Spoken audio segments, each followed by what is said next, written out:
रोजी रोटी, जमीन, स्वाभिमान सम्मान का जीवन, उसके साथ साथ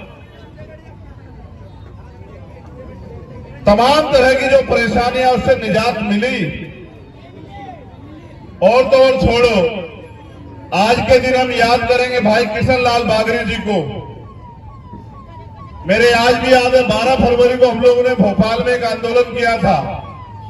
वो बड़ा आंदोलन था 12 फरवरी का। लाखों की संख्या में हमारे लोग वहां शामिल हुए थे और जब वहां से आंदोलन खत्म करके वापस आए तो भाई किशन लाल बागरी जी की सड़क दुर्घटना में जान चली गई। मुझे पता लगा तो मैं उनके परिवार से मिलने पहुंचा। इस बात पे आप गौर करना। जब मैं उनके परिवार से मिलने पहुंचा और मैं उनके घर गया तो मैंने देखा कि 5 फीट का 4.5 फीट का दरवाजा उनका और 6 फीट की छत और कच्चा मकान। मुझे ऐसा लगा कि हुक्मरान जो शासक रहे इस देश में, जिनकी सरकारें रही, चाहे कांग्रेस के लोग रहे हो या भाजपा के लोग रहे हो, उन्होंने कभी गांव में पलटकर देखा भाई रास्ता करवा देना, आज एम्बुलेंस कुछ ज्यादा जाएंगी यहां से।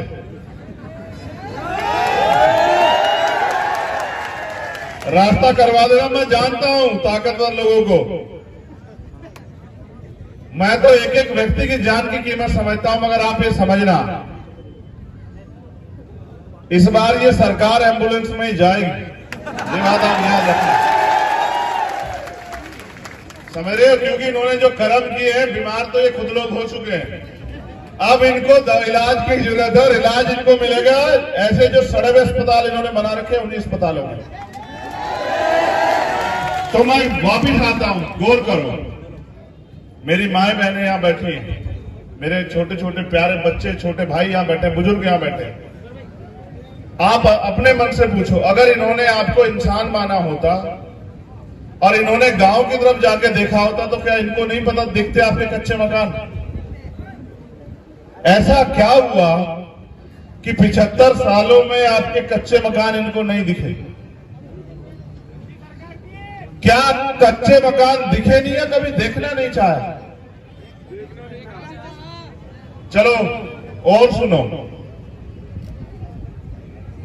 मैं जब और गांव के इंटीरियर में जाता हूं तो जाकर देखता हूं। मैंने पूछा कि यहां हमारे लोगों पे रोजगार क्या है, तो पता लगा पुरुष मेहनत मजदूरी करते हैं, बहन बेटियां महिलाएं जमींदारों के खेतों में काम करती हैं, 300-400 रुपए की दिहाड़ी करती हैं, पूरे दिन सर से धूप छत खेत में निकलती है और वो 300-400 रुपए घर लेके आती है, तब घर चलता है। सम्मानित मेरे लोगों, ये आजादी है, इसको आजादी मानते हो? सच जानना चाहते हो मध्य प्रदेश का क्या है? मध्य प्रदेश का सच ये है, आज भी हजारों लोगों पे सर ढकने के लिए पक्का मकान नहीं है। आज भी हजारों लोगों पे अच्छा भोजन नहीं है।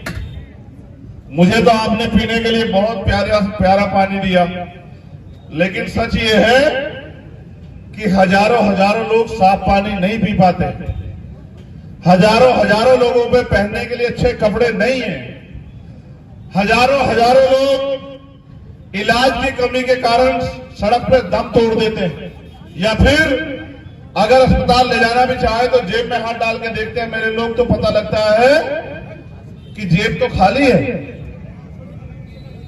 जो थोड़ा बहुत बचा रखा है वो इलाज में चला जाता है, जो थोड़ा बहुत बचा रखा है वो बच्चों को पढ़ाने में चला जाता है, जो थोड़ा बहुत इकट्ठा किया है वो बच्चों की शादी में चला जाता है। और अगर कहीं कोई दुर्घटना हो जाए, कहीं कोई अनहोनी हो जाए, कहीं कोई प्राकृतिक मार हो जाए तो साहूकार से उधार लेना पड़ता है, लोन लेना पड़ता है। आप इसको आजादी मानते हैं? आप गौर करो, अमीर अपने यहां कुत्ता पालता है ना, उस कुत्ते के लिए भी रहने के लिए जगह बनाता है नहीं बनाता है? बताओ। अगर भेड़, बकरी, गाय, भैंस पालता है जो उसको दूध देती है, उसके लिए भी वो एक छत का इंतजाम करता है नहीं करता है? फिर ऐसा क्या हुआ कि सरकारों ने आपके लिए छत का इंतजाम भी नहीं किया? इसका एक ही कारण मुझे नजर आता है कि सरकार ने आपको इंसान नहीं माना। सरकार की नजर में आपकी हैसियत कीड़े मकोड़ों की और उन जानवरों से भी कम है जिनके लिए वो छत का निर्माण कर देता। 75 साल की आजादी में लोगों के दिन बदले। याद करो जो पुराने लोगों के 60 साल पहले ऐसी मार्केट थी, ऐसे साधन थे, लेकिन हम इन 60 सालों में भी इससे छूते रहे। इसका एकमात्र कारण जो मुझे नजर आता है वो ये है कि हम लोगों ने अपनी ताकत नहीं बनाई। आज भी अगर नौजवान गौर करें, अगर आज भी बहन बेटियों पे अन्याय अत्याचार हो रहा है, अगर आज भी बिना जाने दो, एक पुलिस के साथियों जाने दो, जाने दो, जाने दो, एक पुलिस के साथियों हट जाओ भाई, हट जाओ, जाने दो, समय खराब मत करो, मैं जानता हूं। आप रास्ता छोड़ दो, खाली करो, जाने दो, जाने दो, इनको जितनी तानाशाही करनी है करने दो, इन लोगों को छोड़ दो, आप जाने दो। मेरी बात मानो, रास्ता खाली करो बस। ये मेरी एक बात सुन लो, रास्ता खाली कर दो, जाने दो, जाने दो, जाने दो। आप लोग अपनी जगह बैठो, इनकी तरफ ध्यान मत दो, बैठ जाओ, वापिस बैठो अपनी जगह।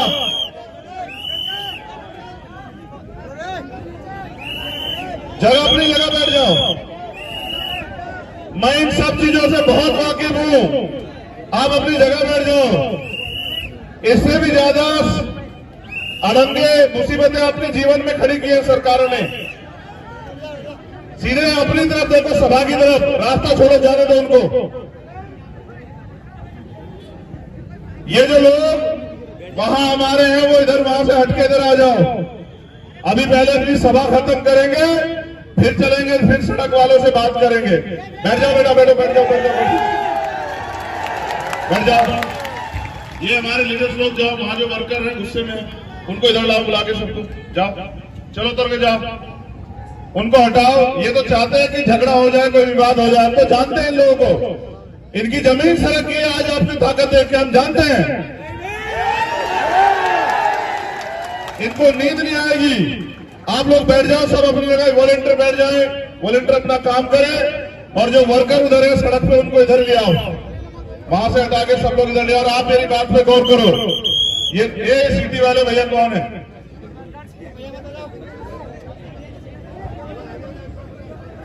ये प्रशासन जानता है, मैं आपसे इस बारे में बात रखूंगा। आप इधर देखो, छोड़ो। जय भीम, जय भीम। देखो, पहले हम उस पर बात करेंगे, उस पर बात कर रहे थे, फिर यहां संख्या बढ़ गई मीडिया के साथियों के पास।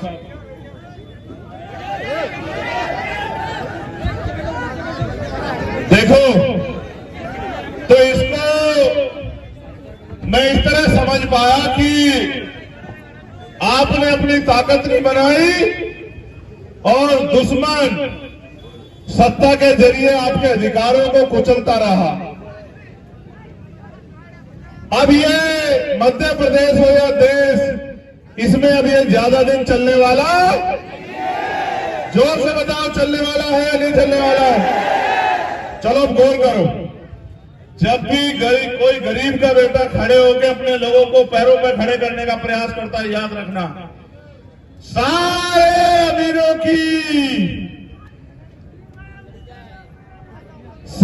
अमीरों की दरवाजे, खिड़कियां सब हिल जाती है कि इस तरह तो गरीबों का राज आ जाएगा, अमीरों की दुकानदारी बंद हो जाएगी। आज उसी का परिणाम आसपास देखने को मिल रहा है।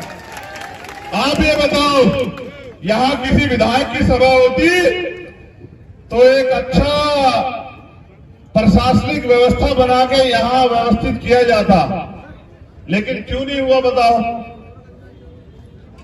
क्योंकि सरकार चाहती है कि हमारे लोग तमाम तरह की मुसीबतों में, कठिनाइयों में पड़े रहे।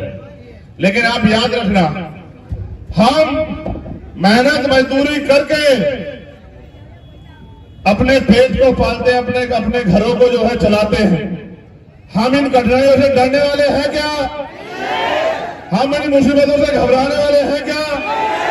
चलो गौर करो, बहुत हुआ अमीरों का, ताकतवर लोगों का, तानाशाहों का राज। यहां आज आप इतनी बड़ी संख्या में आए हो, मैं आपसे जानना चाहता हूं, क्या आप राजेश वर्षी जी को चाहते हो यहां से विधायक बने? तो राजेश वर्षी यहां से ऐसे विधायक नहीं बनेंगे। राजेश वर्षी यहां से तब विधायक बनेंगे जब, क्योंकि चुनाव सिर्फ वोट देने से नहीं जीता जाता। हेलो,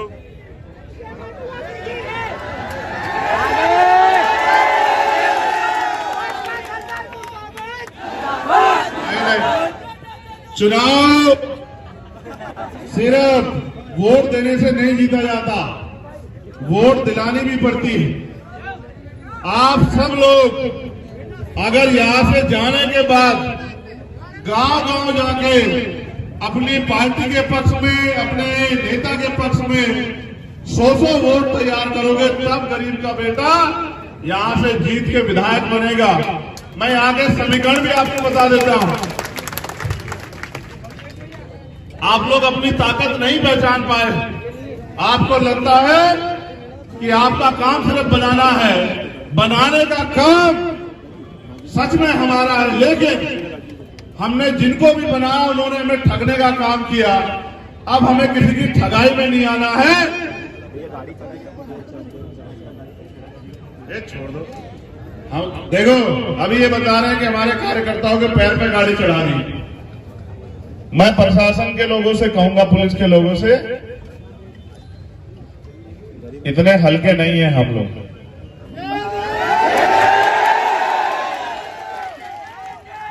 आप लोगों को ऐसे उपद्रवियों का ध्यान रखना चाहिए जो इस तरह का माहौल खराब कर रहे हैं। हमारी परमिशन का प्रोग्राम, हमारी परमिशन की सभा, फिर इस तरह का माहौल जो खराब कर रहे हैं वो क्यों कर रहे हैं?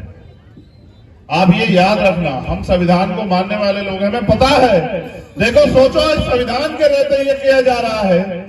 अगर संविधान ना होता तो क्या आपको सभा करने देते?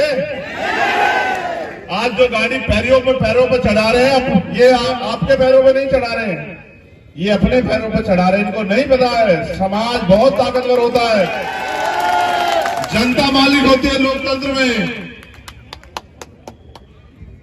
अगर इनका बस चलता है, ये गाड़ी हमारे बच्चों के पैरों से नहीं, हमारे सर के ऊपर से लेके जाते हैं। ये तो बाबा साहब अम्बेडकर का संविधान है जो हमें इतनी ताकत देता है कि गरीबों के लोग भी जो हैं, गरीब भी अपनी सभा कर सके और अपना नेता चुन सके। आप ये देखो, मेरे रहते तानाशाही की जा रही है। पता है क्यों?